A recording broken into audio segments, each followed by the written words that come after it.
شروع اللہ کا نام لے کر جو بڑا مہربان نہایت رحم کرنے والا ہے۔ اے نبی، اپنے پروردگار کا نام لے کر پڑھو جس نے تمام کائنات کو پیدا کیا، جس نے انسان کو خون کی پھٹکی سے بنایا۔ پڑھو اور تمہارا پروردگار بڑا کریم ہے، جس نے قلم کے ذریعے سے علم سکھایا اور انسان کو وہ باتیں سکھائی جس کا اس کو علم نہ تھا، مگر انسان سرکش ہو جاتا ہے اس بنا پر کہ وہ اپنے آپ کو بے نیاز سمجھتا ہے۔ کچھ شک نہیں کہ سب کو تمہارے پروردگار ہی کی طرف لوٹ کر جانا ہے۔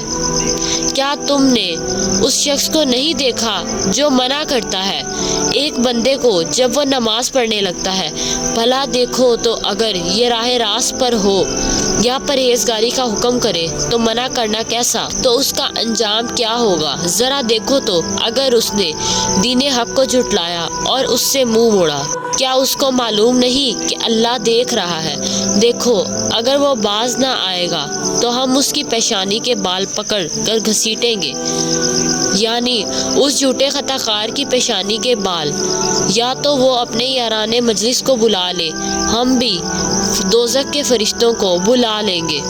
دیکھو اس کا کہا نہ ماننا اور سجدہ کرتے رہنا، اللہ کا قرب حاصل کرتے رہنا۔